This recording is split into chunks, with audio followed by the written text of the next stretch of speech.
Je pense que c'est bon. Je pense que là, c'est bon. Vous me Oui, monsieur, confirmez c'est que bon. c'est bon. Excellent. Excellent.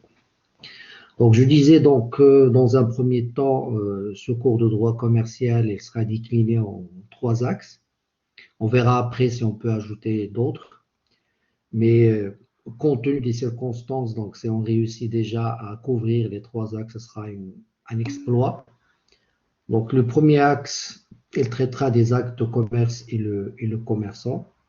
Ensuite, nous enchaînerons avec le troisième axe, le fonds de commerce, et le troisième, tout à fait à la fin, qui traitera du droit des sociétés. Alors, je ne sais pas, est-ce que la voix est bonne? J'espère que la voix n'est pas hachée, c'est bon? Oui, monsieur, c'est bon. Très bien. Alors, dans ce premier axe, les actes de commerce et commerçants, donc il sera question d'abord d'aborder donc l'axe en trois, enfin en quatre pavés. Donc d'abord la détermination, ensuite la classification des actes de commerce, dans un troisième point les limites à l'exercice du commerce et on terminera avec les obligations du commerçant. Alors on commencera, si vous voulez bien, par la notion d'acte de commerce. Alors, pourquoi il est important d'aborder cette notion d'acte de commerce? Parce que d'abord, il permet de délimiter le champ et le domaine du droit commercial dans une conception objective par rapport à la conception subjective. Alors, qu'est-ce que je veux dire par une conception objective par rapport à la conception subjective? Ben, tout simplement parce qu'il y a une première constatation, c'est qu'on ne trouve nulle part au droit marocain une définition officielle du droit commercial. Et c'est pour ça que la plupart donc, des juristes, quand il est question de définir le droit commercial, ils se réfèrent à une définition en fait, évidente, c'est de dire que le droit commercial, c'est un droit qui désigne l'ensemble des règles de droit privé qui régissent à la fois le commerce et les commerçants. Alors cette affirmation, bien évidemment, en droit marocain a une coloration, je dirais, historique, puisqu'elle vise d'abord les règles de droit privé par opposition aux autres règles, notamment de nature constitutionnelle, de nature administrative, de nature pénale, et qui s'applique aussi bien au monde des affaires, au droit commercial, mais aussi au monde des affaires en général.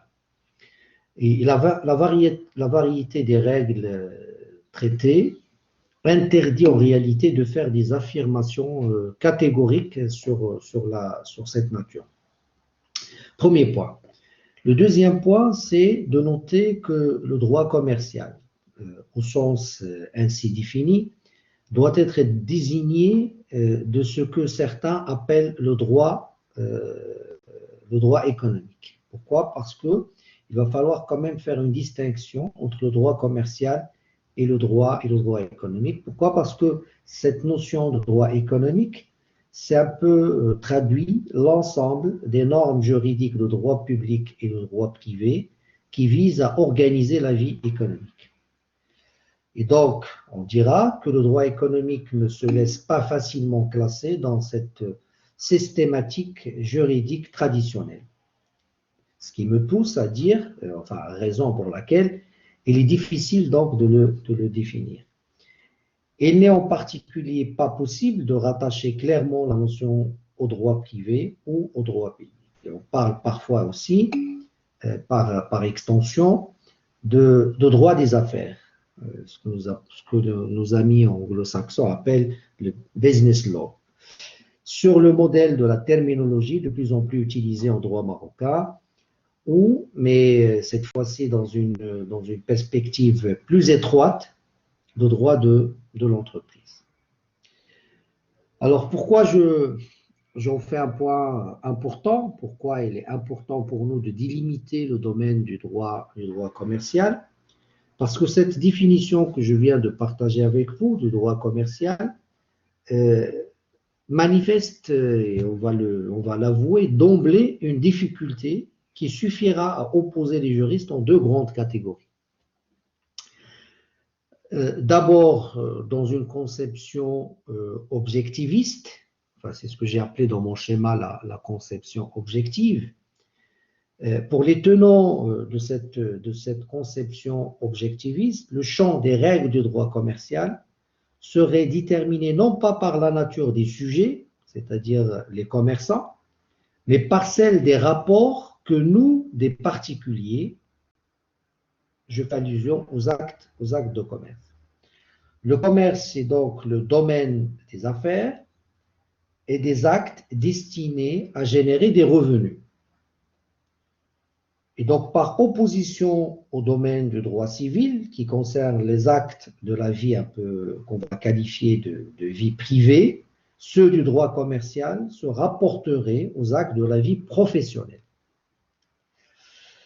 Et ainsi comprise, la définition viserait aussi des personnes qui passent à l'occasion des actes de commerce, même si elles ne sont pas nécessairement elles-mêmes des commerçants. Et historiquement parlant, la conception objectiviste était plutôt celle du droit marocain, quoique, il faut l'admettre, de nos jours, une approche plus pragmatique tend à s'imposer au Maroc, depuis d'ailleurs la dernière révision de notre code de commerce. Je ne sais pas, est-ce que la voix est toujours bonne? Est-ce que le son est bon? Est-ce que vous m'entendez? Oui, monsieur. Ça va? C'est bon? Oui, monsieur. Alors,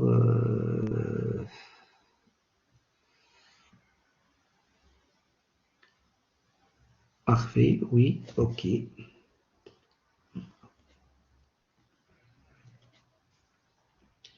Voilà. Donc, ça, c'est pour la conception objectiviste. Par rapport à cette conception subjectiviste, et pour les tenants de cette conception, ce ne serait pas la nature des actes qui serait déterminante, mais celle des personnes qui agissent. Et donc, par opposition au domaine réservé aux particuliers, enfin, quand je dis les particuliers, je fais allusion aux civils, aux consommateurs. Ceux du droit commercial régissent toutes les personnes et toutes les entités qui ont une nature dite commerciale, avec tout parce qu'elles sont soumises à l'obligation d'être inscrites au registre de commerce. Et si on doit le comprendre, si on doit le voir de cet angle, on dira que la définition peut viser tous les actes que ces entités passent dans le cadre de leurs activités, indépendamment de leur nature intrinsèque. Et disons-le, d'emblée, les amateurs de solutions tranchées ne trouveront pas leur bonheur, car la réponse est affaire, et vous l'avez remarqué, c'est une affaire de nuances. Elle dépend avant tout du contexte et surtout de l'intérêt de la définition. Et donc, c'est pour cela qu'il est important pour nous de définir les commerçants. Et pour cela, on va se référer au code de commerce, comme ça pour vous aider à mieux comprendre mes propos, pourquoi je fais cette distinction entre la conception objective et la conception subjective. Alors j'ai ouvert un document, je ne sais pas est-ce qu'il est partagé avec vous, donc l'article 6, c'est bon? Oui. Très bien.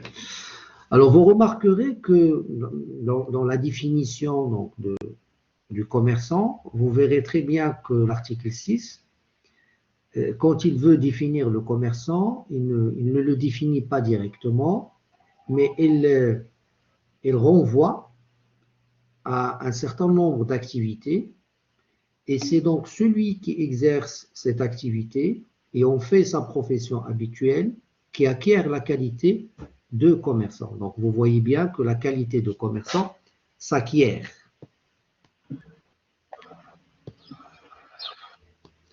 تكتسب. أكتسب الصفة. أكتسب الصفة. C'est-à-dire que la qualité de commerçant, je ne suis pas né commerçant, mais j'acquiers cette qualité. Par quoi? Par l'exercice habituel ou professionnel des activités suivantes. Et donc, vous remarquerez dans l'article. Pardon? Monsieur, j'ai dit par l'activité professionnelle. Voilà, c'est-à-dire que, par exemple, si je vous dis je suis dans le transport, et donc c'est parce que l'acte lui-même est un acte considéré par l'article 6 comme étant un acte de commerce, et c'est parce que j'exerce cette activité de manière professionnelle et donc de manière habituelle, j'acquiers la qualité de commerçant. Donc vous voyez bien que la qualité de commerçant s'acquiert par l'exercice d'une activité que l'article 6 considère comme étant une activité commerciale. Donc c'est par référence à l'acte lui-même. Donc c'est l'acte qui confère la qualité et pas l'inverse. Bon, c'est vrai qu'après, on verra que nous avons ce que nous appelons des actes de commerce par accessoire, c'est-à-dire que l'acte est intrinsèquement un acte civil, mais parce qu'il est fait par un commerçant, et dans le cadre de son activité commerciale, l'acte devient un acte de commerce par accessoire. Mais commençons par les choses les plus évidentes et les plus simples. Donc, vous voyez bien que l'article 6, il énumère un certain nombre d'activités. Et donc, vous avez 18 activités. Celui ou celle qui exerce une de ces activités et qui ont fait sa profession habituelle, acquiert la qualité de commerçant. Donc, je vous laisse après survoler rapidement sans trop les citer. Donc, je vous lire rapidement les activités pour que vous ayez une idée sur les actes que nous considérons comme des actes de commerce par nature et qui confèrent la qualité de commerçant. Donc, vous verrez bien que la banque, par exemple, c'est une activité commerciale, l'assurance, le courtage, la commission, l'exploitation d'entrepôts, l'imprimerie, l'édition, le bâtiment et les travaux publics, les bureaux et agences de voyage, d'information, de publicité, etc., etc. Donc, la distribution d'eau et d'électricité, les postes et télécommunications. Et donc, le schéma est très simple. Je vous confère la qualité ou je vous reconnais cette qualité de commerçant, non pas parce que vous êtes né commerçant, mais parce que vous exercez une activité que l'article 6 considère comme étant une activité commerciale, et parce que vous l'exercez à titre habituel, vous devenez un commerçant. Donc, je ne sais pas, est-ce que ce point est clair? Oui, monsieur, c'est clair. Très bien. Alors, on enchaîne avec l'article 7. Bien évidemment, quand je dis article 6, 7, 8, 9 et 10, etc., du code de commerce. Hein, du code de commerce. Autrement dit, la loi 15. La loi 1595. Donc, si vous mettez sur Google, par exemple,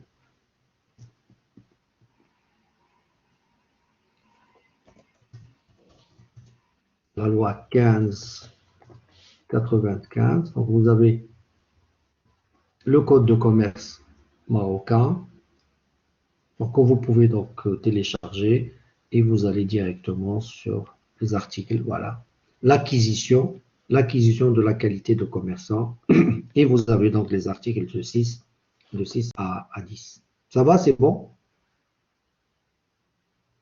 Oui, monsieur. Très bien. Oui, monsieur. Oh, excellent. Alors, donc, l'article 7, la qualité de commerçant s'acquiert également par l'exercice habituel aux professionnels. Monsieur, s'il vous plaît, répétez l'article. Quel article?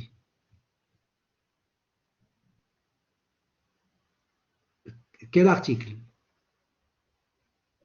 L'article. L'article 6?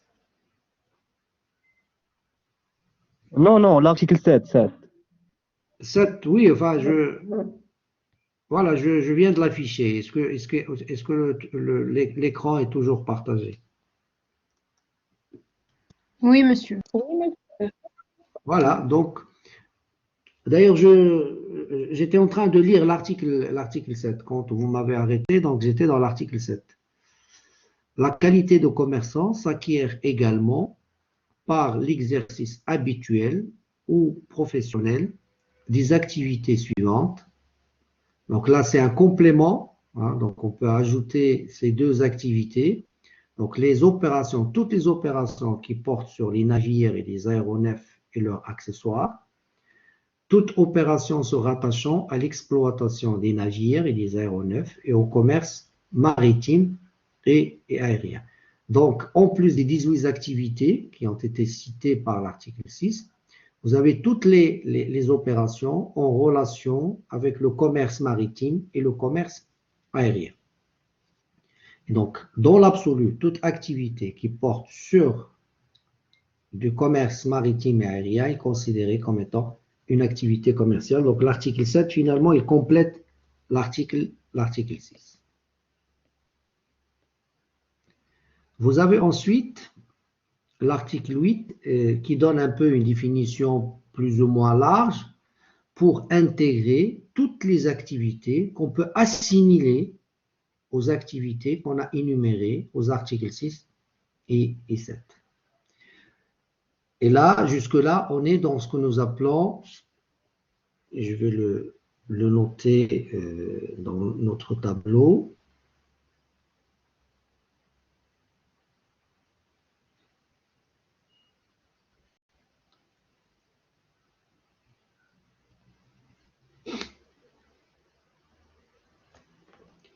alors droit commercial.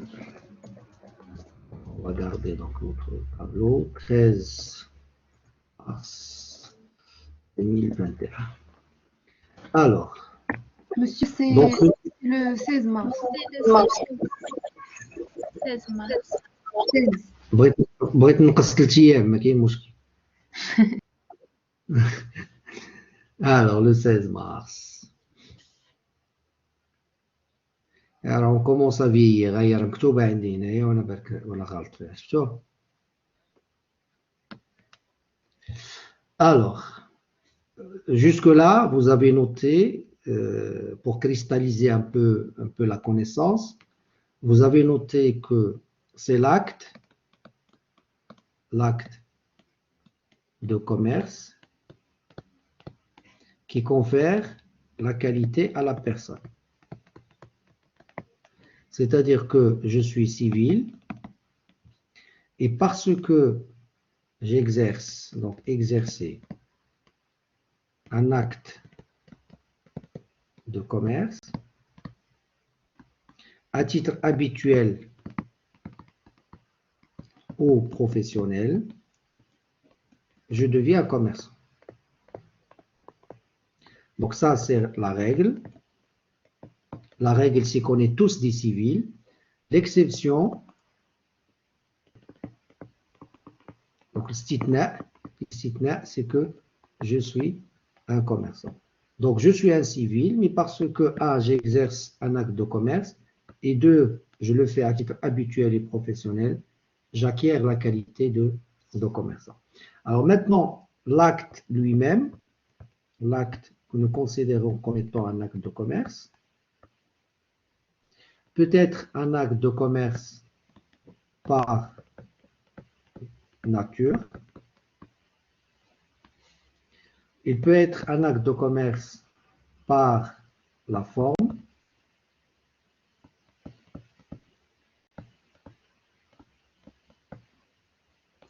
comme il peut être un acte de commerce par accessoire. Voilà, donc il faut retenir ce schéma. Donc l'acte qui va conférer la qualité au commerçant, c'est soit un acte de commerce par nature, c'est soit un acte de commerce par la forme, soit c'est un acte de commerce par accessoire. Par nature, c'est ce qu'on vient de voir. Donc, ce sont les articles 6, 7 et 8. Donc, les articles 6, 7 et 8 sont considérés comme étant des actes de commerce par nature, et donc celui qui les exerce à titre habituel acquiert ipso facto la qualité de commerce. Maintenant, l'article 9. Indépendamment des dispositions des articles 6 et 7 ci-dessus, sont réputés actes de commerce, donc sont réputés. Ils sont réputés يعتبر. Sont considérés. C'est-à-dire, voilà, tout à fait. C'est-à-dire, il n'est pas par nature un acte de commerce, mais je le considère un acte de commerce. Alors, quels sont ces actes qui sont des actes de commerce par nature? La lettre de change et le billet à ordre signé même par un non-commerçant lorsqu'il résulte de transactions commerciales. Donc, le billet à ordre, d'ailleurs, la lettre de change et le billet à ordre, ce sont des moyens de paiement. Moyens de paiement. Et donc, ces deux moyens de paiement, la lettre de change, alors je vais schématiser de façon plus élégante. Alors là, par la forme, donc, c'est l'article 9.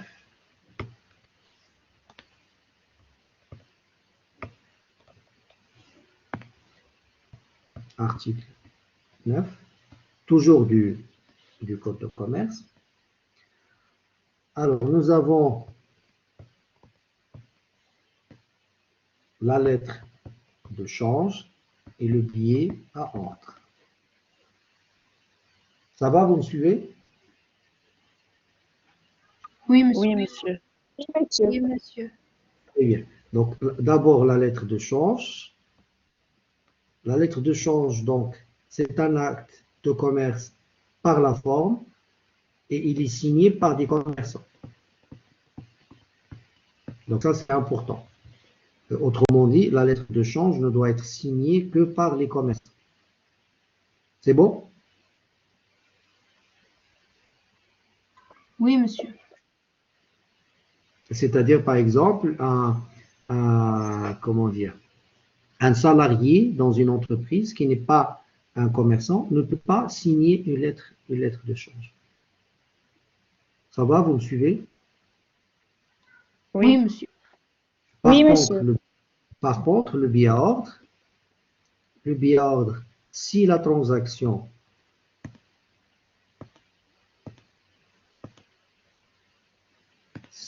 la transaction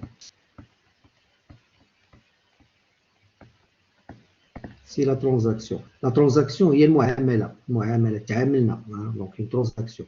Si la transaction est commerciale,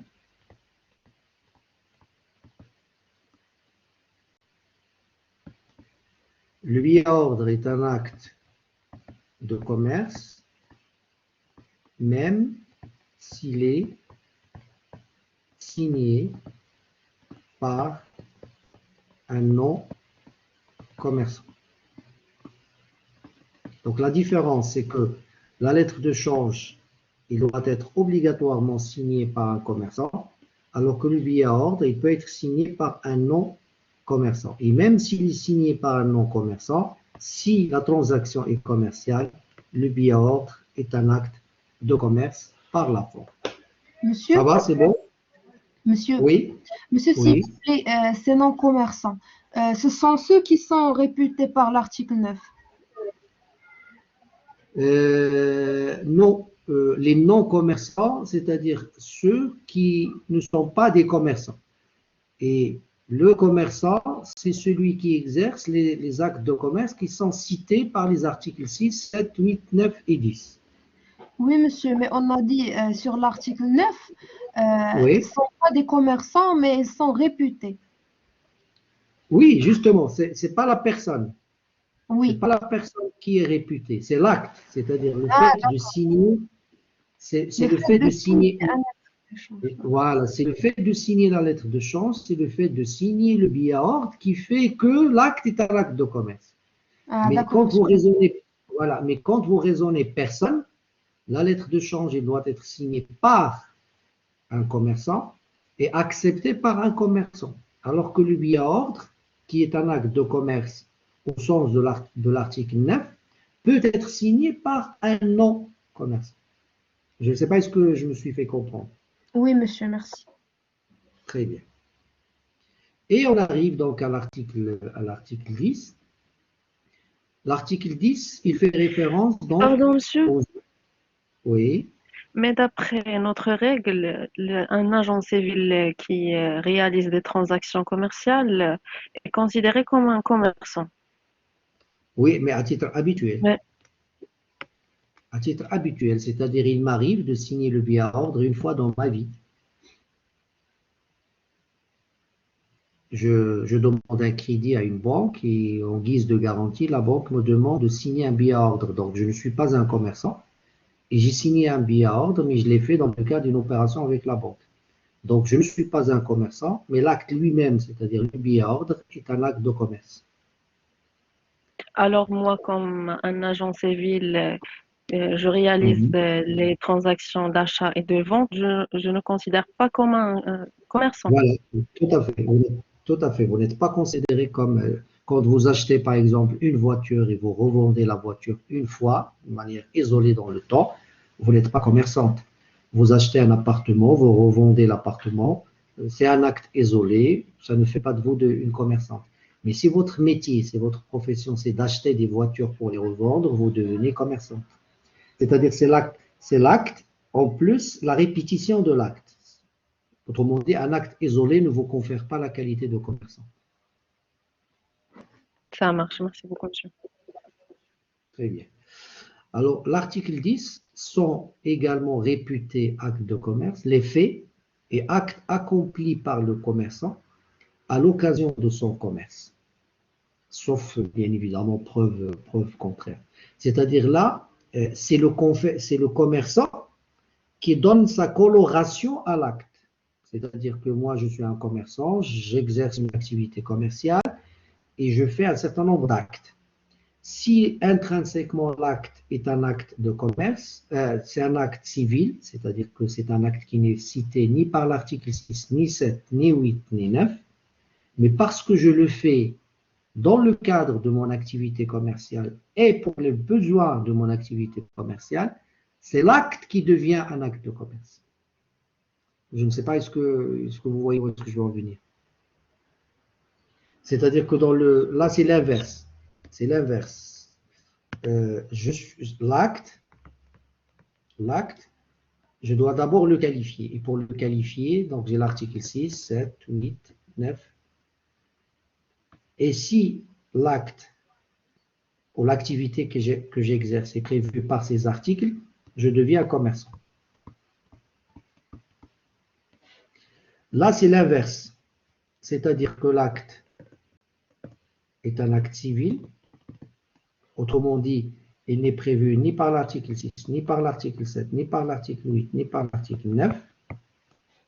Mais parce qu'il est fait par un commerçant,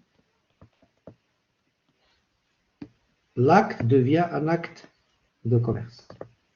Je ne sais pas, est-ce que vous me suivez? Oui, monsieur, on peut avoir un exemple de cet acte de commerce, par exemple. Voilà. Dans ce Par cas. exemple, je suis un commerçant et j'exploite un café-snack. Prenez un exemple très simple, café, snack, etc. Donc, parce que cette activité est une activité commerciale, je deviens commerçant. On est d'accord? Oui, Alors, très bien.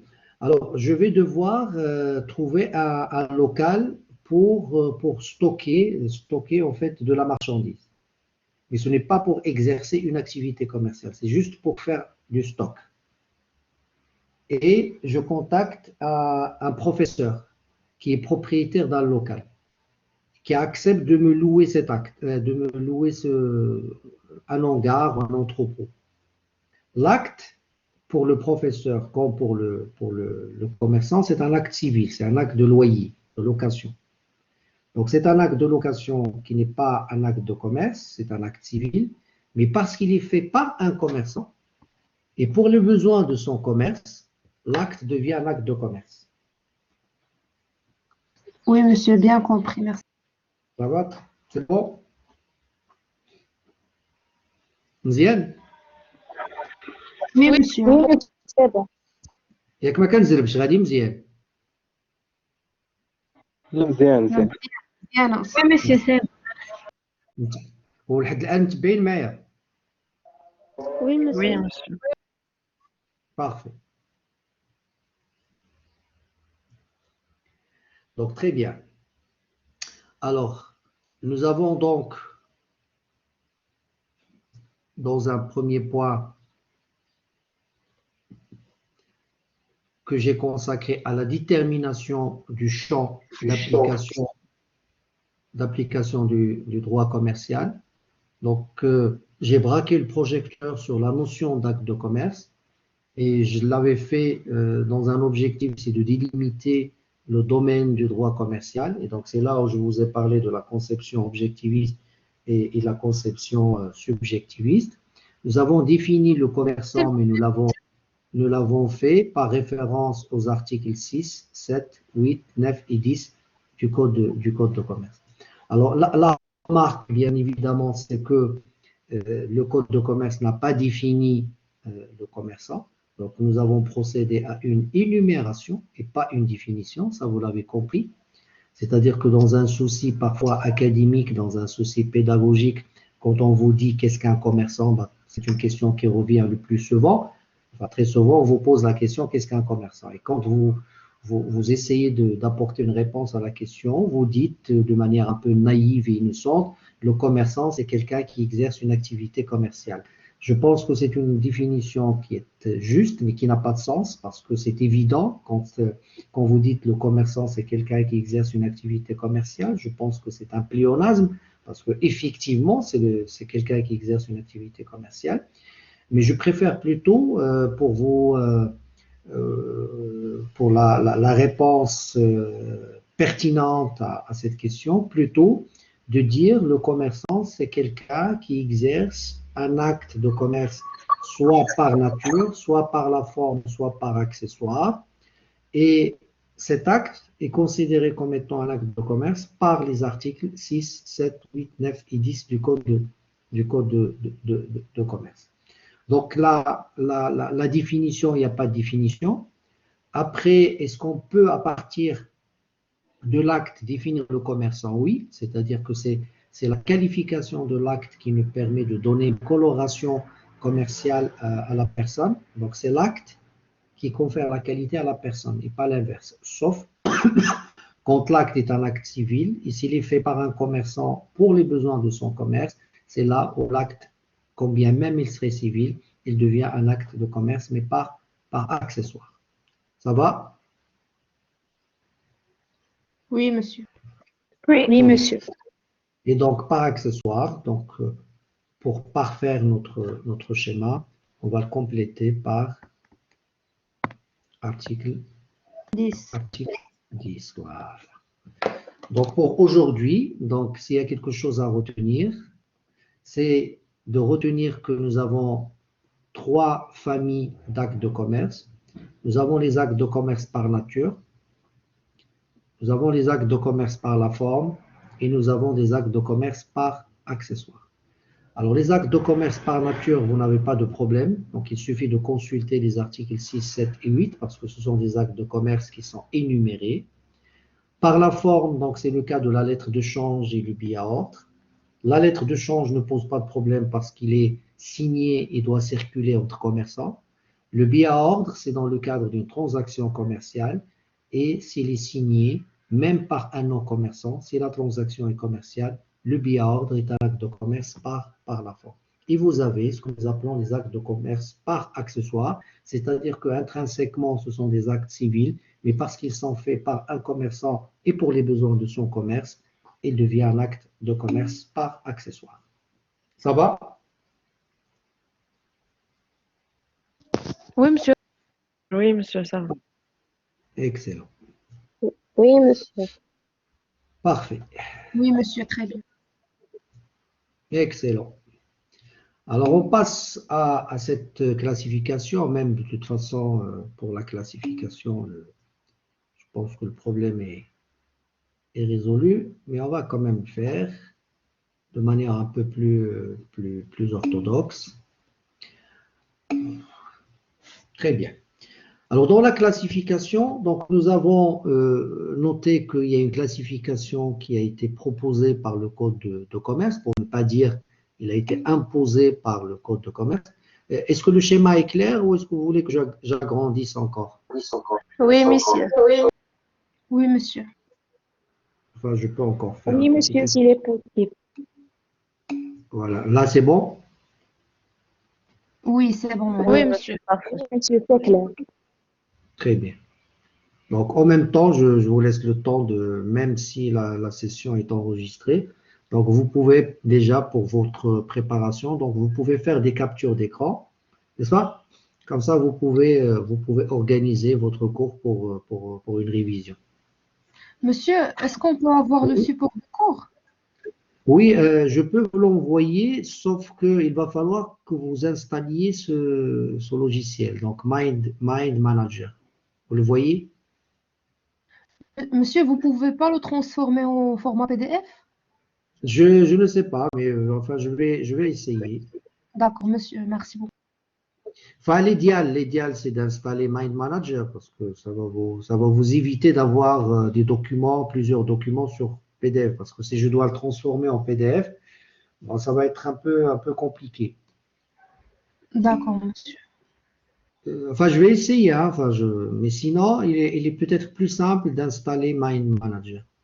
Monsieur, Oui, monsieur, vous pouvez écrire le nom, vous pouvez écrire le nom de cette application dans le message? enfin, c'est Mind Manager. D'accord, monsieur. Merci. Enfin, vous avez la possibilité donc de mettre télécharger, je pense, hein. Enfin, vous mettez Mind Manager. Mind Manager, voilà.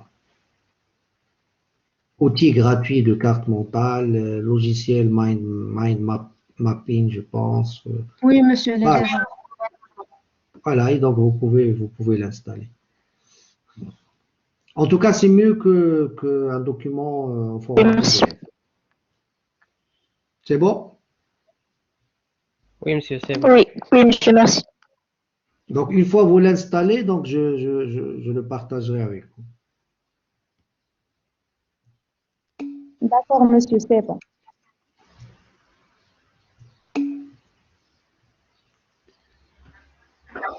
Euh,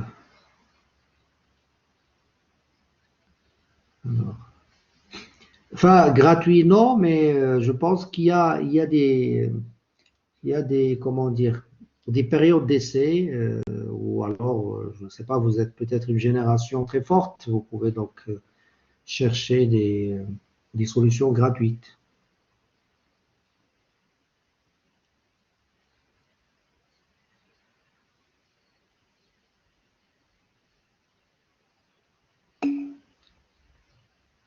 شنو هي هذه كيف سكينة واش مازقة واش ما يقدرش يحطوا في التسهيلات مسعود هادشي اللي بغيت تقول شنو هاد التسهيلات سي كوا التسهيلات واحد البلاصه كيحطوا فيها لي كور غادي نحط لا لو كور غادي نحطو نو مسيو ماشي سير دي بلاتفورم ولا شي حاجه بحال هكا كتكون حدا لا Sous فون forme de papier, monsieur, sous forme de papier. Petite Format de bibliothèque en face de la fac.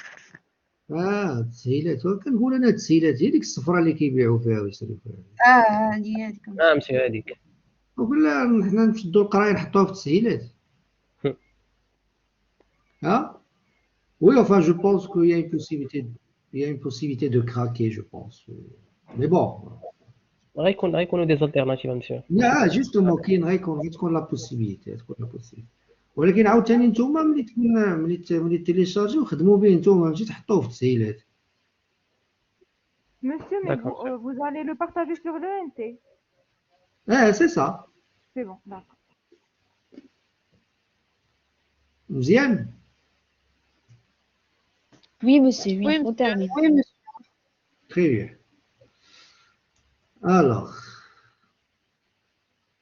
donc là, la classification du code de commerce, donc il y a une classification, donc je n'étais pas un peu exhaustif, donc ce sont des opérations de négoce, vous avez des opérations industrielles, vous avez des opérations financières, vous avez les opérations d'intermédiaires et de prestation de services, et vous avez dans les actes de commerce par la forme la lettre de change, donc vous voyez bien que le code de commerce, même si quel que soit l'effort déployé, si on est à la recherche d'un critère pour procéder à cette classification, on aura du mal à trouver en fait un critère pertinent et qui permettra un certain consensus par rapport aux critères retenus. Mais déjà, on est dans des opérations qu'on peut classer par famille, les opérations de négoce, les opérations industrielles, financières, l'intermédiation et l'acte lui-même, c'est-à-dire que ce soit la lettre de change ou bien le billard. Alors, par rapport à la classification traditionnelle, vous l'avez remarqué que dans mon schéma, j'ai retenu un peu les deux. J'ai essayé de faire un panaché entre la classification du code de commerce et la classification traditionnelle. Donc, nous avons les actes de commerce par l'objet ou par nature. Nous avons les actes de commerce par la forme ou par leur objectif. Et nous avons les actes de commerce par accessoire, comme on peut avoir donc des actes mixtes, c'est-à-dire à la fois un acte commercial pour une personne et un acte civil pour l'autre. Alors pour les actes de commerce,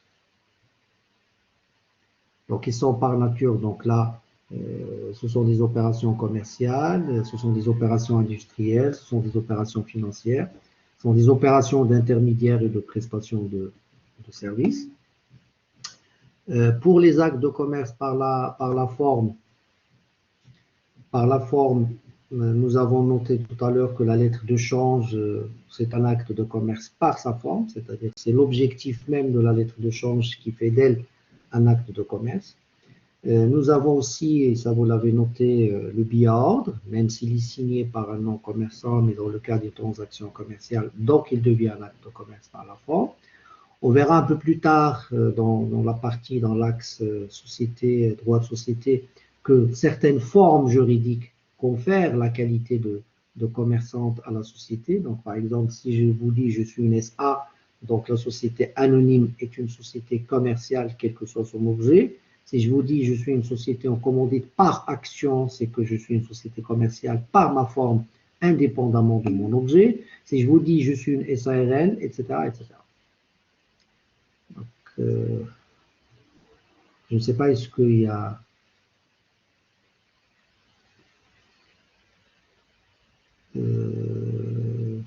bon, je ne sais pas, ce ne sont pas peut-être... ce ne sont pas des questions qui me sont adressées. Donc ça, c'est vous échangez entre vous. Donc, ok, voilà, tant mieux. Alors, les actes de commerce par accessoire. Donc ça, vous l'avez noté. Les actes qui sont faits par un commerçant pour les besoins ou à l'occasion de son commerce. Donc là, j'ai pris l'exemple d'un épicier qui achète une voiture non pas pour la revendre parce qu'il n'est pas un garagiste, mais pour effectuer des livraisons. Donc, s'il achète le véhicule, et ben, c'est l'achat lui-même du véhicule pour la livraison et non pas pour la revente, fait que l'acte est intrinsèquement un acte civil, mais il est fait par un commerçant, donc il devient un acte de commerce par accessoire. Et vous avez donc ce que nous appelons les actes mixtes, c'est-à-dire l'acte lui-même, c'est un acte de commerce pour le commerçant et un acte civil pour l'autre partie. Voilà, donc je ne sais pas, est-ce qu'à ce niveau-là, vous avez déjà des questions au niveau de la détermination, au niveau de la classification des actes de commerce? Allô? Monsieur, Oui. s'il vous plaît, j'ai une question. La classification des actes de commerce se fait selon quelle base? Oui, de toute façon, la classification qu'on a retenue au Maroc, c'est une classification du code de commerce. Selon le C'est-à-dire, code. voilà, c'est les articles 6, 7, 8, 9 et 10.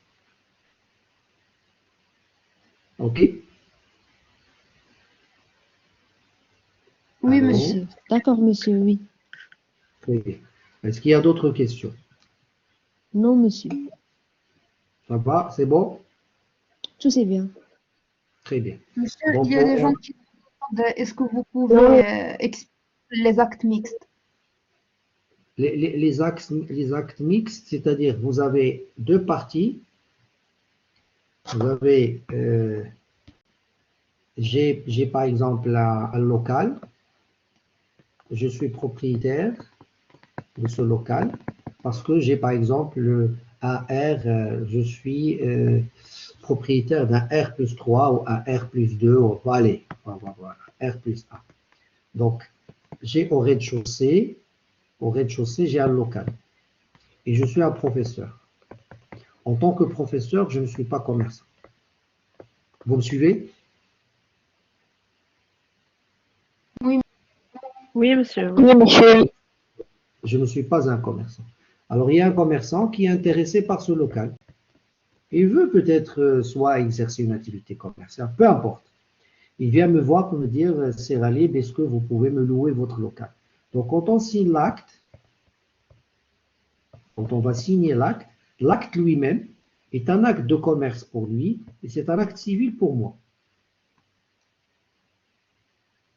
Allô? oui, oui, monsieur. Donc là, l'acte est un acte de commerce. Donc un acte Selon l'article commercial. 10. Voilà. Et pour moi, l'acte il est civil. Et pour lui, l'acte est commercial. Donc, il est à la fois civil et commercial. Donc, on l'appelle acte mixte. Selon les tâches des personnes. Voilà, tout à fait. Parce que ce n'est pas parce que j'ai signé un contrat avec un commerçant, je deviens commerçant. Parce que moi, je n'ai fait que louer, n'est-ce pas, un local qui m'appartient. Donc, l'acte lui-même est un acte civil pour moi, mais pour lui, il loue le local pour les besoins de son commerce. L'acte devient un acte commercial pour lui. Donc, la qualification, est-ce qu'on va considérer l'acte comme étant un acte civil ou un acte commercial? On dit qu'il est mixte. Pourquoi il est mixte? Parce qu'il est commercial pour une partie et il est civil pour l'autre partie. C'est bon? Ça marche, monsieur, merci. Très bien. Donc, pour le moment, qu'est-ce qu'on va retenir? On va retenir que, Classification des actes de commerce. très bien, donc nous avons retenir que nous avons un code de commerce.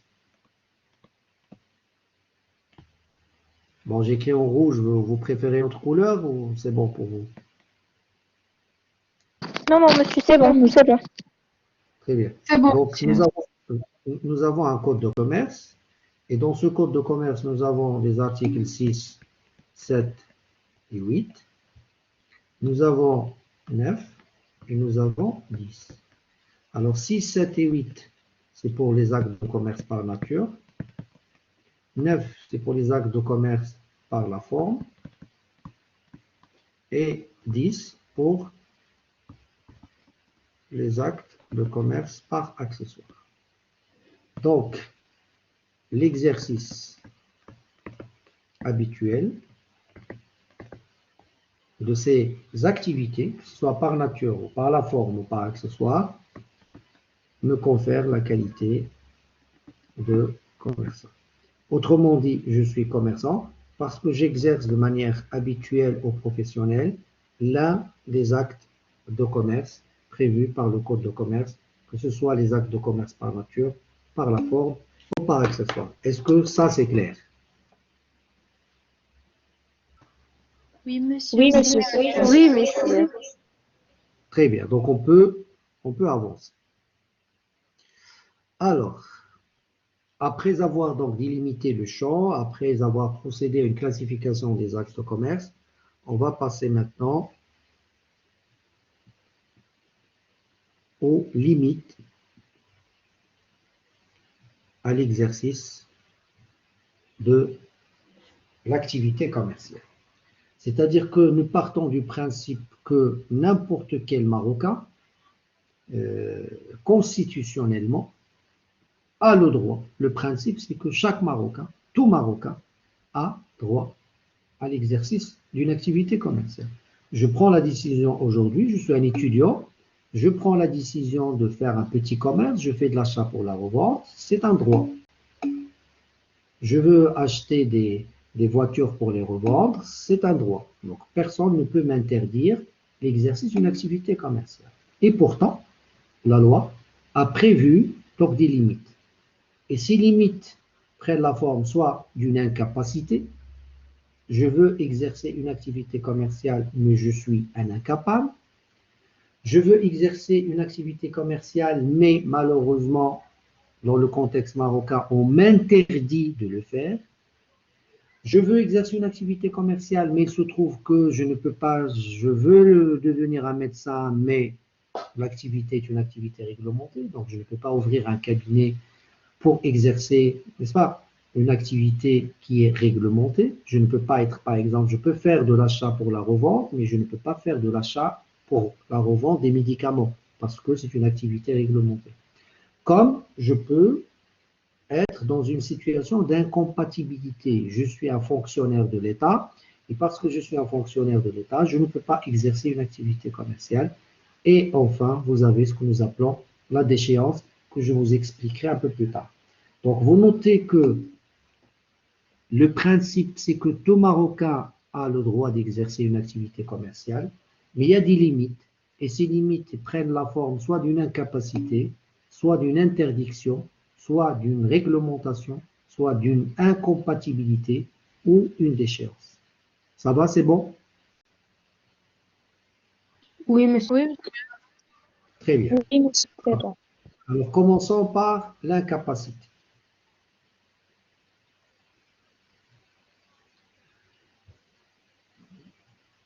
Alors, pour l'incapacité, on va voir donc le cas du mineur marocain, le cas du mineur étranger et le cas de ce que nous appelons les majeurs incapables ou bien parfois nous les appelons aussi les incapables majeurs.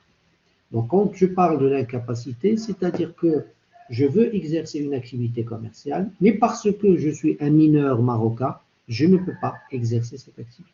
Ou parce que je suis un mineur étranger, ou parce que même si je ne suis pas mineur, je suis un majeur, mais parce que mon état de santé, par exemple, ne me permet pas d'exercer une activité commerciale, parce que je dois être protégé et donc placé sous une protection. Donc les incapacités, c'est dans le sens de la protection et pas dans le sens de l'interdiction. C'est parce que vous êtes un mineur, on doit vous protéger. Donc il ne faut pas le comprendre dans le sens un mineur est incapable. Le mineur est incapable dans le sens qu'il est exposé et il peut exposer son patrimoine et donc il faut qu'on le protège et parce qu'on doit le protéger, on considère qu'il est incapable d'exercer une activité commerciale. Alors, pour le mineur marocain, qu'est-ce qu'on doit retenir? On doit retenir que le principe est que toute personne qui n'a pas atteint l'âge de majorité, qui est fixé à 18 ans grégorien révolu, alors grégorien, il y a miladia. سمعتوني؟ Oui, monsieur. Oui, monsieur. المعنى ديال 18 ans grégorien révolu هي 18 سنة ميلادية كاملة. Donc, toute personne qui n'a pas atteint l'âge de majorité est considérée comme mineure. Autrement dit, les personnes qui n'ont pas atteint l'âge de 18 ans ne peuvent pas exercer une activité commerciale. Point. C'est bon? Oui, monsieur. Très bien. Oui, monsieur. Mais il faut quand même noter qu'il y a deux périodes qui sont quand même importantes à connaître. Vous avez donc l'âge de 12 ans et l'âge de 16 ans. Jusqu'à l'âge de 12 ans, les actes accomplis par le mineur sont considérés comme nuls.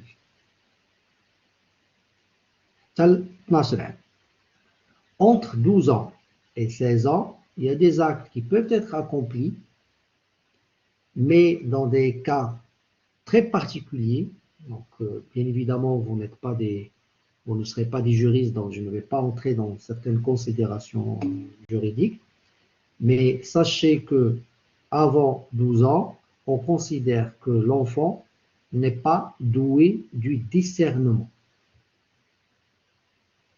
Discernement, je vais l'écrire comme ça.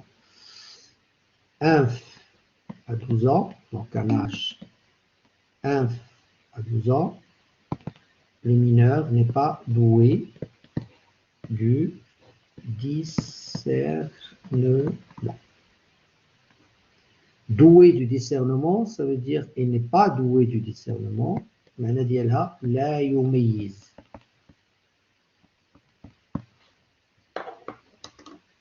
Est-ce que vous avez compris le sens de la phrase?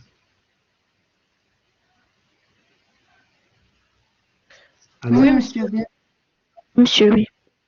donc, inférieur à 12 ans, on considère que l'enfant n'est pas doué du discernement, c'est-à-dire il est incapable de faire la distinction entre le bien et le mal. Donc, au-delà de 12 ans, c'est l'âge dépasse 12 ans,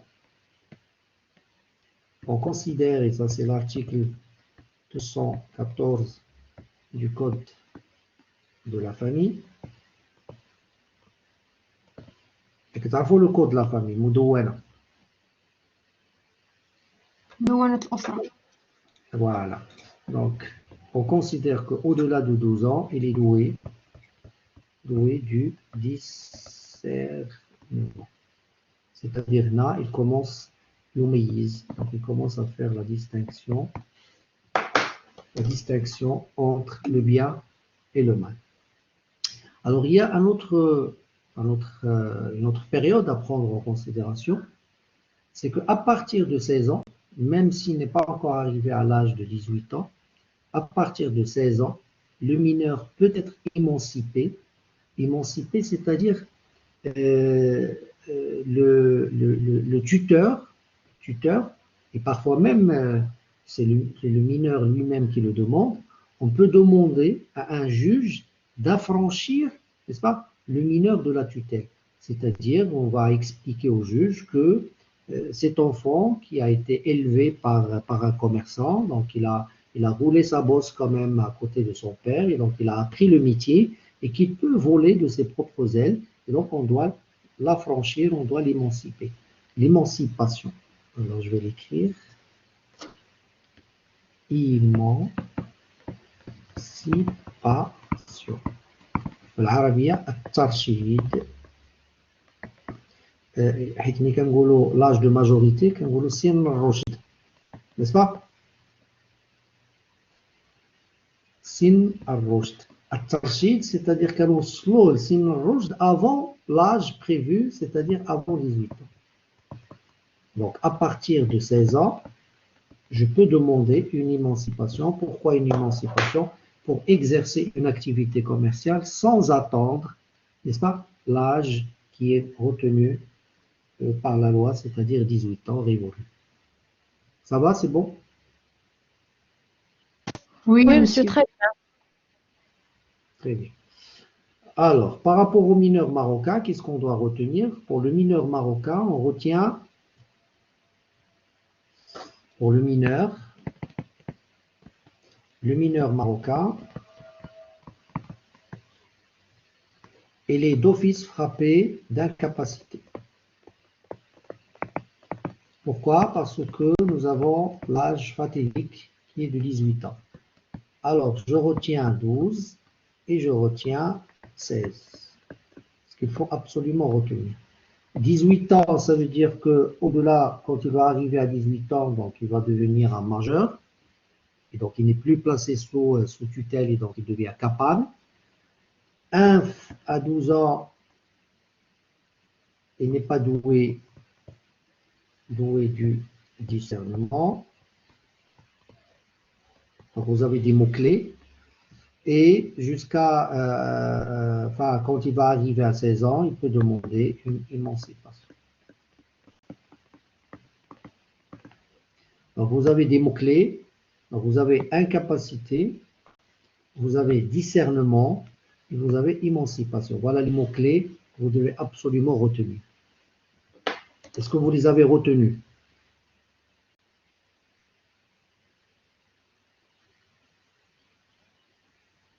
Oui, monsieur. Allô?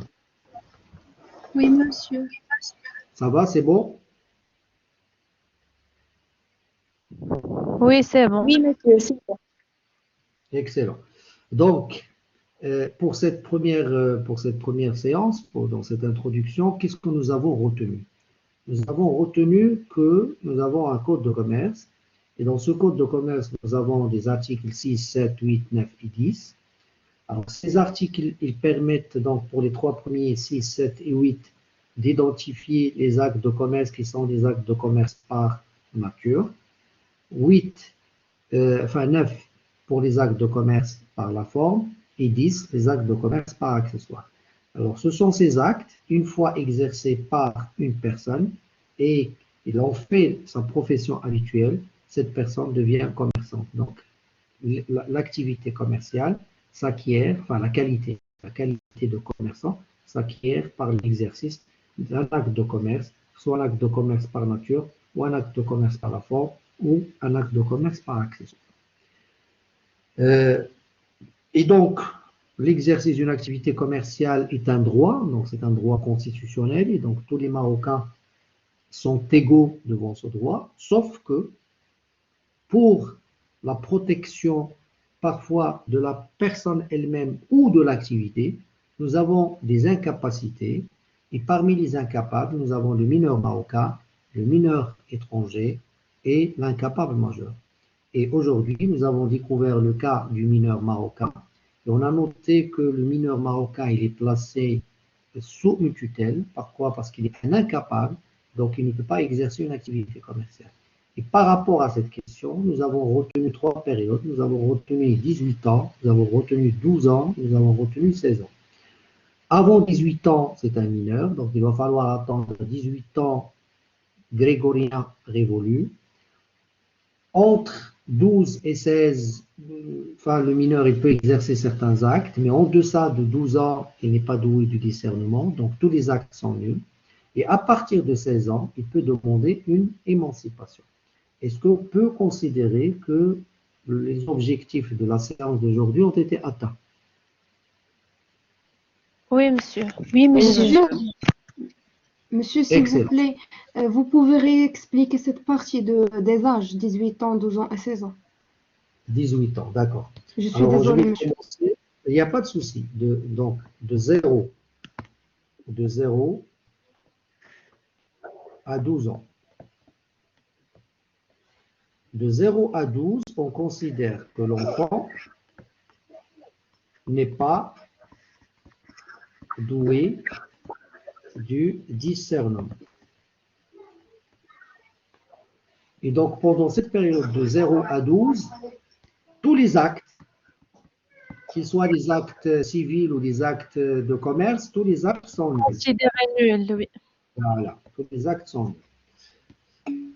De 12 à 16, là, on considère que l'enfant est doué du discernement. Et je vous ai donné la référence, c'est l'article 214 du Code de la famille. Et donc à partir de l'âge de 16 ans et jusqu'à 18 ans, il peut demander une émancipation. Bien sûr, il la demande au juge. Émancipation, il la demande au juge. Et si le juge est convaincu qu'effectivement, l'enfant, bien qu'il ne soit pas encore majeur, il peut exercer une activité commerciale parce qu'effectivement, il a appris le métier, qu'aujourd'hui, il est quelqu'un d'averti Donc, il peut défendre ses intérêts, donc il peut l'autoriser avant d'arriver à l'âge de 18 ans, il peut l'autoriser à exercer une activité commerciale. Et bien évidemment, quand vous arrivez à 18 ans, donc vous devenez majeur, et en tant que majeur, vous pouvez exercer une activité commerciale. Voilà. Merci, monsieur, Donc, c'est bien compris. 12, 16 et 18. Voilà. Est-ce qu'il y a d'autres questions?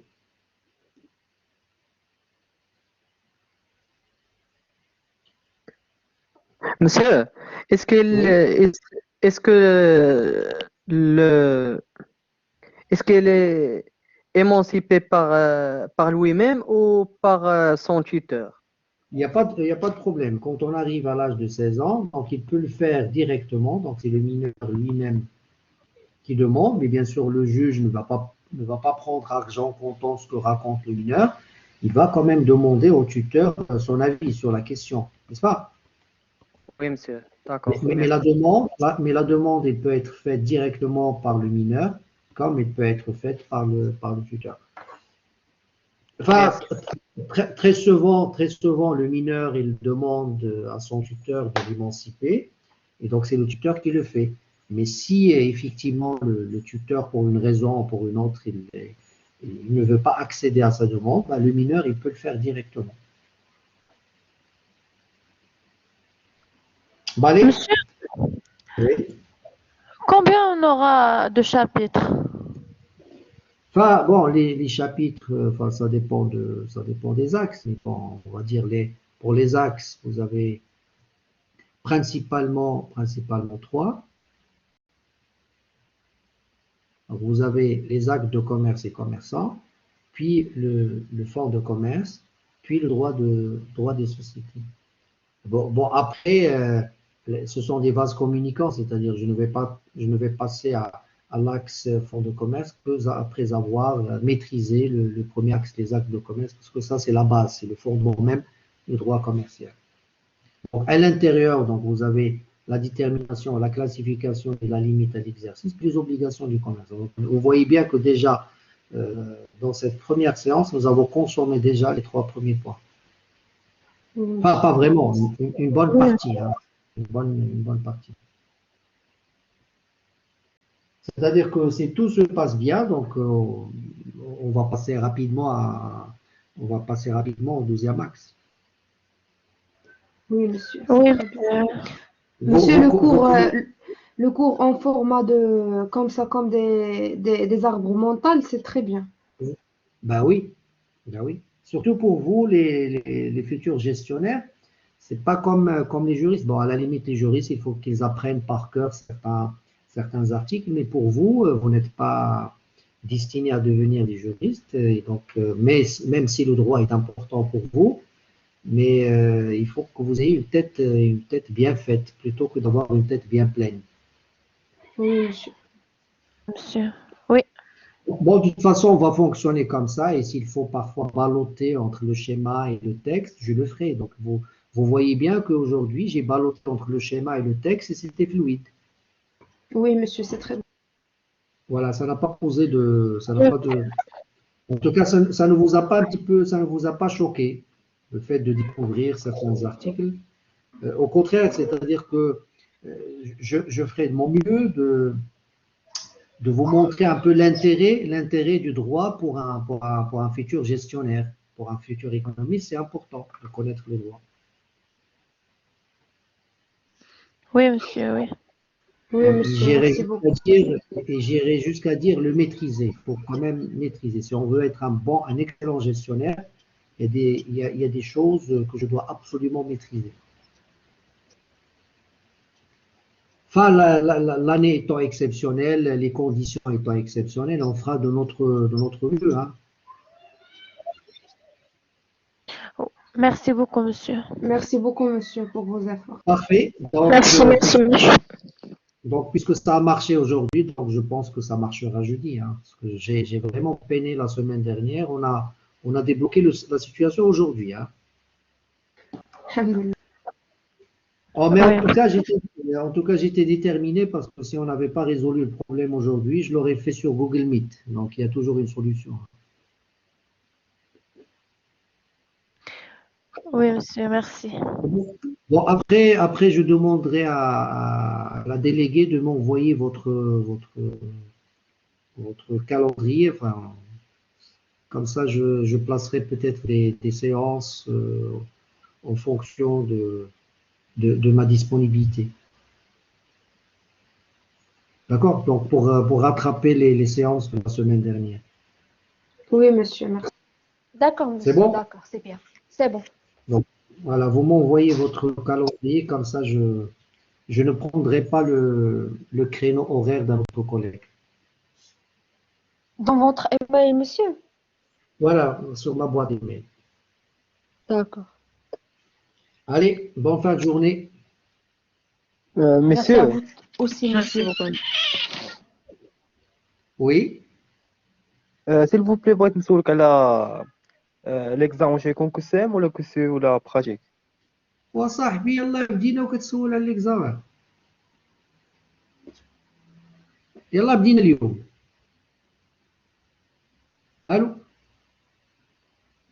كنسمع.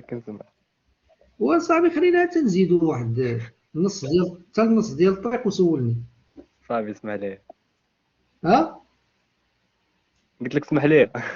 لا ماشي اسمح لي زعما واش بوكوا فو بوزي لا كيسيون بالك صعيب هذا الشيء ولا شنو؟ لا ما صعيب ما والو. عاد. Les années précédentes, c'était un QCM. Ou je pense. نعم؟ يكون خير.